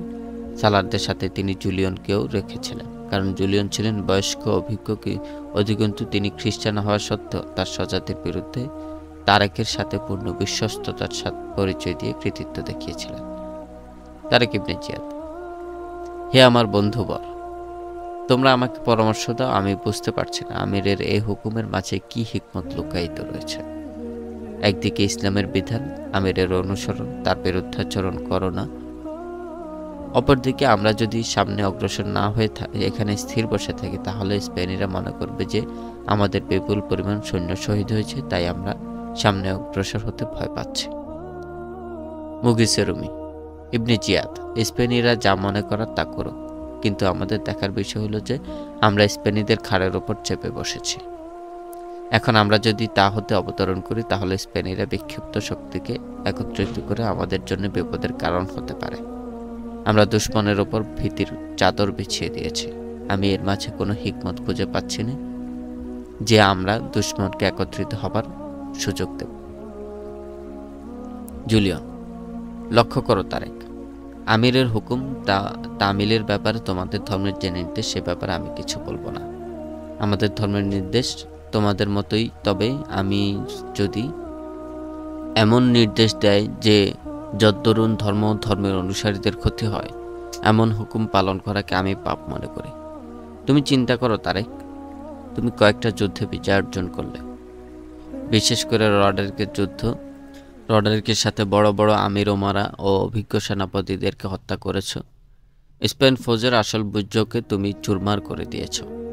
যারা পলায়ন করেছে তাদের অন্তরে রয়েছে তোমাদের ভয়। এই অবস্থায় তুমি কি তাদের একত্রিত হয়ে তোমাদের বিরুদ্ধে লড়াইয়ের সুযোগ দিবে, না তাদের পিছু ধাওয়া করবে যাতে তার স্বস্তির শ্বাস নিতে না পারে? জায়েদ ইবনে কাসাদা। আমিরে মুসা এখান থেকে অনেক দূরে, ফলে এখানকার বাস্তব চিত্র ও স্পেনি ফৌজদের অবস্থা সম্পর্কে তিনি জ্ঞাত নন। জুলিয়ন। তাছাড়া এই ইসাজা শহরের ব্যাপারে তুমি লক্ষ্য করো। এটা স্পেনের চৌরাস্তা। এখান থেকে একটা রাস্তা কর্ডোভা, আর একটা গ্রানাডা, তৃতীয় আরেকটা রাস্তা সালাগা, আর চতুর্থ রাস্তা গেছে স্পেনের রাজধানী শাহী মহল টলেডোর দিকে। তুমি যদি এই 4টি শহর দখলে আনতে পারো তাহলে মনে করো যে পুরো স্পেন তোমার দখলে এসে গেল। তুমি সম্মুখে অগ্রসর হও। আমির যদি নারাজ হন তাহলে আমি তার সাথে কথা বলবো। তারেক। আমি নিজেও তার সাথে আলাপ করতে পারি, কিন্তু আলাপ আলোচনা পরে হবে। এখন আমরা সম্মুখে অগ্রসর হব। আমিরের হুকুম এড়িয়ে অন্য শহরের দিকে অগ্রসর হবার ফয়সালা তারেক গ্রহণ করলেন। তার ফৌজকে তিনি দুভাগে ভাগ করে এক ভাগের সেনাপতি জায়েদ ইবনে কাসাদাকে নিয়োগ করে তার নেতৃত্বে মালকুন শহরের দিকে ফৌজ পাঠালেন। অপর ভাগে নেতৃত্ব তারেক নিজের হাতে রেখে কর্ডোভার দিকে অগ্রসর হলেন। তারেক ইবনে জিয়াদ কর্ডোবা অবরোধ করলেন, কিন্তু প্রথম দিনে অনুধাবন করতে পারলেন শহরে প্রবেশ করা বড় কঠিন। প্রাচীর ও দরজার কাছে যাওয়া আত্মহত্যার নামান্তর। কেল্লার চতুর্পাশে ছিল পরীক্ষা। তারেক সর্বোপরি চেষ্টা করলেন। কেবল একটা চেষ্টার বাকি ছিল, তা হলো অবরোধ সময় বৃদ্ধি করা। 9 দিন অতিবাহিত হয়ে গেল। তারেক। মুগিস, তুমি এখানেই থাকো, আমি চললাম। আমরা তো আমিরের হুকুম উপেক্ষা করে এ কারণে করলাম যেন স্পেনি ফৌজ একত্রিত না হতে পারে এবং তারা যেন স্বস্তি না পায়। এখানে যে অবস্থা তাতে মনে হচ্ছে কয়েক মাস লেগে যাবে। এখানে অবরোধ করে বসে থাকলে চলবে না। আমি রাজধানী টলেডোর দিকে অগ্রসর হচ্ছি। এখানে যে সৈন্য আছে তা দুভাগে ভাগ করছে। মুগিসে রুমি। অধিকাংশ ফৌজ তোমার সাথে রাখো ইবনে জিয়াদ। আমাকে মাত্র 700 সৈন্য দাও। সিরেফ 700? মাত্র 700 ফৌজের দ্বারা তুমি এই কেল্লা কবজা করতে পারবে? আশ্চর্য হয়ে তারেক মুগিসকে জিজ্ঞেস করলেন। জুলিয়ন। মুগিস 700 ফৌজ নিয়ে এই কেল্লা করতলগত করতে পারবে কিনা তা জানি না, তবে তারেক, তুমি স্বল্প ফৌজ দ্বারা টলেডো জয় করতে পারবে না। টলেডো হলো রাজধানী, স্পেনের প্রাণকেন্দ্র, তাই সহজে তা কবজা করা যাবে না। ফলে অধিকাংশ ফৌজ তুমি তোমার সাথে নিয়ে সেদিকে রওনা হও। মুগিস। আল্লাহর মদদেই আমার যথেষ্ট। এই শহরে আমি প্রবেশ করবই ইনশাআল্লাহ। তারেক বললেন। মুগিস, কল্পনা ও স্বপ্ন জগতের কথা বলো না। আল্লাহ তাআলা তো তাকে মদত করেন যে বাস্তবতার প্রতি লক্ষ্য রেখে চেষ্টা করে। মুগিস। আমি যে 700 ফৌজ নির্বাচন করব তা তুমি রেখে বাকিগুলো নিয়ে রওনা হয়ে যাও। রাসূলুল্লাহ সাল্লাল্লাহু আলাইহি ওয়াসাল্লাম আমাদেরকে বিজয় সুসংবাদ দিয়েছেন, ফলে আল্লাহ তাআলা আমাদের বিজয়ের ব্যবস্থাও করে দেবেন। আমরা এই পরীক্ষার পাশে কেবল বসে থাকব না। মুগিসে রুমির পছন্দ মতো 700 সৈন্য রেখে বাকি ফৌজ সাথে নিয়ে তারেক টলেডোর দিকে রওনা হলেন। তার সাথে জুলিয়ন ও আওপাসও চলে গেলেন। কর্ডোভার দেয়ালের ওপর তীর কামান বর্ষা হাতে মানুষের যে প্রাচীর সৃষ্টি হয়েছিল তা খুশিতে ফেটে গেল, আর তার মাঝ থেকে ভেসে এলো বিজয় উল্লাস। তারা চলে গেল। এত তাড়াতাড়ি কেন চলে যাচ্ছ মুসলমানরা? আমাদের মেহমানরা চলে যাচ্ছে। দাঁড়াও, আমরা দরজা খুলে দিচ্ছি। তীর ধনুক বর্ষা হাতে নেচে নেচে খ্রিস্টানরা বিজয় ধ্বনি দিচ্ছিল, ফেটে পড়ছিল তারা অট্টহাসিতে। তারেক তার সৈন্যবাহিনী নিয়ে চলে যাচ্ছিল। মুগিসে রুমি তার 700 ফৌজ খন্দক হতে দূরে পশ্চাতে নিয়ে চলে গেলেন। মুসলমানরা নিরাশ হয়ে অবরোধ উঠিয়ে নিয়েছে। এই খুশিতে খ্রিস্টানরা আত্মহারা। রাত্রে শহরে হচ্ছিল আনন্দ উৎসব। গির্জাতে যাজক যাজিকারা খুশিতে মেতে উঠেছিল। ইসাজা যুদ্ধের ভয়াবহতা সম্পর্কে শহরবাসী শুনেছিল। মুসলমান ফৌজ চলে যেতে দেখে তারা মনে করল এই মুসিবত তাদের উপর থেকে চলে গেল, তাই এই খুশিতে তারা আনন্দ উৎসবে মেতে উঠেছিল। কর্ডোবা শহরের অদূরে লতাগুল্ম ঘেরা এক সবুজ শ্যামল বনানীতে মুগিসে রুমি তার ফৌজ থেকে পৃথক হয়ে একাকী নিবিষ্ট চিত্তে নফল নামাজ পড়লেন। আল্লাহর দরবারে হাত তুলে কান্নায় ভেঙে পড়লেন। হে আল্লাহ, তুমি একক সত্তা, তোমার কোনো শরিক নেই। হে ফরওয়ারদিগার, তুমি যাকে ইচ্ছে তাকে ইজ্জত দান করো, যাকে ইচ্ছে তাকে বেইজ্জতি করো। তুমি তাবৎ কিছুর ক্ষমতাবান। আমি তোমার উপর ভরসা করে মাত্র 700 সৈন্য দ্বারা এই শহর জয় করার ওয়াদা করেছি। আমি এই শহরের বাদশাহ হতে চাই না, বরং তোমার বাদশাহী এ শহরে প্রতিষ্ঠিত করতে চাই। ওগো দয়াময়, তুমি আমাকে সাহস ও হিম্মত দান করো, যাতে আমি তোমার একত্ববাদ ও মুহাম্মদ সাল্লাল্লাহু আলাইহি ওয়াসাল্লামের রিসালাতের পানি নিয়ে এই কেল্লাতে প্রবেশ করতে পারি এবং বাতিলের ঘোর তামাশা যেন হকের প্রদীপ প্রজ্বলন করতে পারি। আমাকে তোমার দরবারে ও আমার সাথীদের কাছে লজ্জিত করো না দয়াময়। দোয়া শেষ করে চোখের পানি মুছে ফৌজদের কাছে গিয়ে বসে পড়লেন। সকল সোয়ারি তার পাশে এসে জমা হলো।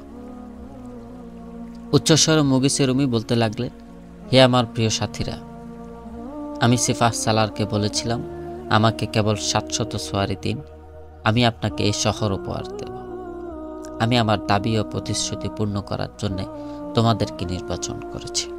এই প্রতিশ্রুতি আমি সিফাহ সালারের কাছে করিনি, বরং স্বয়ং আল্লাহর কাছে করেছি। আর এই ওয়াদা তোমাদের বীরত্বের উপর ভরসা করে করেছি।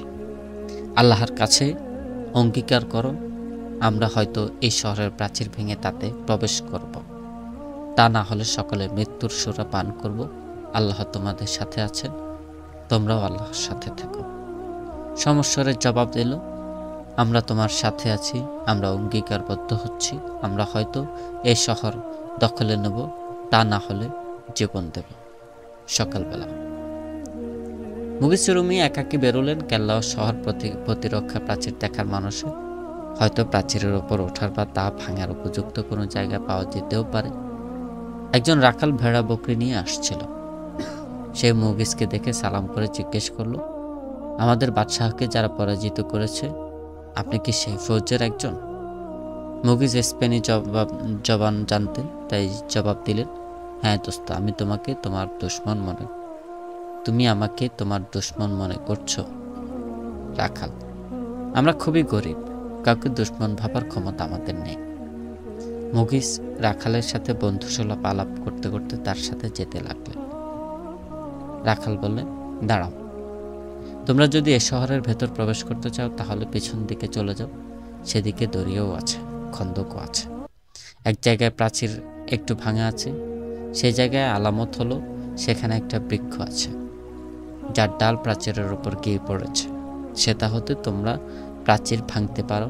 নিচে গিয়ে দেখে এসো এই কাজ তোমরা করতে পারবে কিনা। মুগিসে রুমি ছদ্মবেশে অনেক দূর ঘুরে সমুদ্র পাড়ে গেলেন। দেয়ালের ভাঙা স্থান তিনি খুঁজে পেলেন, কিন্তু যে পরিমাণ ভাঙা তা দিয়ে প্রবেশ করা সম্ভব নয়, আরও ভাঙা লাগবে। প্রাচীরের ওপর পাহারাদার ছিল। মুগিস চুপি চুপি ফিরে এসে 4-5 জন ফৌজকে সে স্থান দেখে আসার জন্য পাঠালেন। প্রাচীরে ভাঙা স্থানের চেয়ে তার কাছে যে গাছ রয়েছে তা দ্বারা উপকার বেশি হবে, কারণ তার ডাল বয়ে প্রাচীরের ওপর যাওয়া যাবে। কিন্তু পাহারাদাররা বড় ভয়ের কারণ। ঐতিহাসিক লেনপোল লেখেন, মুসলমানরা যুদ্ধবিদ্য বীরত্বের নজিরবিহীন ছিল। তাদের বিজয়ের কারণ মূলত এটাই ছিল। তাছাড়া ঐশী শক্তিও তাদের পক্ষে হামেশা ছিল। এমন পরিস্থিতির সৃষ্টি হতো যা তাদের পক্ষে যেত। মুগিসে রুমি দেয়াল ভাঙা ও প্রাচীরের কাছে গাছ পেয়েছিলেন, কিন্তু তা কাজে লাগানো কঠিন ছিল। সূর্য অস্তমিত হলো, আধারের চাদর থেকে নিল কর্ডোবা নগরীকে। কিছুক্ষণ পর প্রবল বেগে শুরু হলো ঝড় বৃষ্টি। বাতাসের তীব্রতায় গোটা নগরে থরথর করে কাঁপছিল। বৃষ্টি এত প্রবল হচ্ছিল যেন প্রস্তর নিক্ষিপ্ত হচ্ছিল। গাছপালা উপড়ে পড়ার উপক্রম। এ ভয়াবহ তুফানের হাত থেকে বাঁচার কোনো উপায় ছিল না মুগিস ও তার সাথীদের জন্য। তাদের কোনো তাঁবু ছিল না, আর যদি থাকতো তবুও তা বাতাসে উড়িয়ে নিয়ে যেত। ঘোড়া চিৎকার করে ছটফট করছিল। টিলার পাদদেশে গিয়ে কোনো মতে জীবন রক্ষা করছিল। মুগিসে রুমি উচ্চস্বরে বলতে লাগলেন, এখন উপযুক্ত সময়, এই তুফান আল্লাহ তাআলার নিয়ামত। ঘোড়াতে চিন লাগিয়ে দ্রুত প্রাচীরের কাছে চলো। এখন প্রাচীরের ওপর কোনো পাহারাদার নেই, কোদাল সাথে নিও। এ প্রবল বৃষ্টি ও ঝঞ্ঝা বায়ুর মাঝে 700 সৈন্য নিয়ে মুগিসে রুমি রওনা হলেন। বিজলির উৎকট চমক আর বজ্রের প্রকট ধ্বনিতে ঘোড়া বাগ না মেনে এদিক সেদিক ছোটার চেষ্টা করছিল, কিন্তু আরোহীরা তাদের দক্ষতা বলে ঘোড়াকে বাগে রেখেছিলেন। কর্ডোবার অদূর গিয়ে সাগর অতিবাহিত হয়েছে। ঘোড়সওয়ারদের যেহেতু প্রাচীর হতে দূরে রাখা দরকার ছিল, তাই সাগরের মাঝে হাঁটু পানিতে তাদেরকে রাখা হয়েছিল। সাগরের প্রবল স্রোত তাদেরকে ভাসিয়ে নিয়ে যেতে চাচ্ছিল। পাহারাদাররা বুরুজের মাঝে আশ্রয় গ্রহণ করেছিল। মুগিসে রুমি তার 4 জন সহযোগী সহ প্রাচীরের কাছে গাছপালা ও লতাগুল্মের মাঝে অবস্থান নিলেন। আবু আতিক: সালার, প্রাচীর ভাঙার প্রয়োজন নেই। আমি রশি সাথে নিয়ে এসেছি, আমাকে গাছে ওঠার অনুমতি দিন। আবু আতিক রশি নিয়ে গাছে উঠে প্রাচীরের দিকে যে ডাল ছিল তাতে গেল, কিন্তু প্রচণ্ড বাতাস তাকে স্থির থাকতে দিচ্ছিল না। বৃষ্টিতে ডাল পিছলে হয়ে গিয়েছিল, ফলে পা পিছলে পড়ার উপক্রম হচ্ছিল। তবুও সে জীবনের ঝুঁকি নিয়ে দেয়ালের ওপর পৌঁছে প্রাচীরের খুঁটির সাথে রশি বেঁধে বাকি অংশ রশি নিয়ে নিচে নামিয়ে দিলে 7-8 জন ফৌজ রশি ধরে প্রাচীরের ওপর উঠে গেল। তারা তলোয়ার উন্মুক্ত করে পাহারাদারদের একটা বুরুজে পৌঁছে সে বুরুজের 4 জন পাহারাদারকে অতর্কিতভাবে হত্যা করে। অনুরূপভাবে আরো কয়েকজন বুরুজের পাহারাদারকে হত্যা করায় তারা সিঁড়ি দিয়ে নিচে নেমে দরজার কাছে এসে সেখানে যে পাহারাদার ছিল তাদেরকে হত্যা করে দরজা খুলে দিল। তারপর আবু আতিক বাইরে গিয়ে মশাল জ্বালিয়ে সংকেত দেওয়ার সাথে সাথে মুসলিম সোয়ারিরা তুফানের মতো প্রবল বেগে কেল্লার মাঝে প্রবেশ করল। 2-3 জন স্পেনি ফৌজকে রাহাবার বানিয়ে মশালের আলোতে মুসলিম ফৌজ কেল্লার আনাচে কানাচে পৌঁছতে লাগল। স্পেনি ফৌজ ঘুমিয়েছিল, তাদেরকে চিরতরে নিদ্রারূপে পাঠিয়ে দেওয়া হলো। যারা আত্মসমর্পণ করে স্বেচ্ছায় ধরা দিল তারাই কেবল কতলের হাত থেকে রেহাই পেল। শহরীরা কোনো মোকাবেলাই করতে পারল না। সকালবেলা ঝড় বৃষ্টি খতম হয়েছে। কেল্লা ছিল মুসলমানদের হাতে, কিন্তু কেল্লার ভেতর ছিল আর একটা কেল্লা যা মুসলমানদের দখলে আসেনি। সেটা ছিল খ্রিস্টান পাদ্রীদের ও যাজিকাদের আবাসস্থল ও দরগা সহ। তার প্রাচীর ছিল অতি উঁচু আর দরজা ছিল লোহার। কর্ডোবার গভর্নর রাতের আধারে কিছু সৈন্য সামন্ত নিয়ে সেখানে পালিয়ে গিয়েছিল। মুগিস এলান করলেন, আত্মসমর্পণ করো, তাহলে রক্ষা পাবে, আর মোকাবেলা করলে পাবে শাস্তি। গভর্নর প্রাচীরের উপর দাঁড়িয়ে পাদ্রীদের কাছে এসে, দেখো, শাস্তি কে পায় তখন বুঝবে। বাঁচতে চাইলে এই শহর হতে চলে যাও। এই সুরক্ষিত স্থানে প্রবেশের জন্য মুগিস বহু চেষ্টা করলেন, কিন্তু কোনো উপায় খুঁজে পেলেন না। তাকে বলা হলো তার ভেতরে ফলমূলের এত পরিমাণ গাছপালা আছে যে কয়েক মাসেও তা খতম হবে না। প্রায় 1 মাস পর মুগিস জানতে পারলেন শহরের ভেতর যে নালা রয়েছে তার পানি দুর্গের ভেতরে যাবার ব্যবস্থা রয়েছে। দুর্গের লোকরা এই পানিই পান করছে। মুগিস নালার মুখ বাঁধ দিয়ে ভেতরে পানি যাওয়া বন্ধ করে দিলেন। তারপর 3-4 দিন পরেই দরজা খুলে গেল। মুগিস প্রথমে গভর্নরের গর্দান উড়িয়ে দিলেন, তারপর তার মাঝে যেসব ফৌজি অফিসার ছিল তাদেরকে হত্যা করলেন। তীরন্দাজদেরকে করলেন বন্দী আর যাজিকাদের করে দিলেন মুক্ত। উত্তর আফ্রিকার রাজধানীতে আমির মুসা ইবনে নুসের 18,000 ফৌজ একত্রিত করলেন। তিনি পূর্বে স্পেন যুদ্ধে শরীক হবার অনুমতি খলিফা ওয়ালিদ থেকে নিয়ে রেখেছিলেন। তার ধারণা ছিল তারেক ইবনে জিয়াদ তার নির্দেশের মোতাবেক যুদ্ধ বন্ধ করে তার জন্য অপেক্ষা করছেন। তিনি গিয়ে বিজয়াভিযানে সামিল হবেন, কিন্তু তারেক ইবনে জিয়াদ ও তার সালাররা যে আমিরে মুসার নির্দেশ অমান্য করে সম্মুখে অগ্রসর হচ্ছিলেন তা স্পেনের আরেক ইতিহাস সৃষ্টি করেছিল।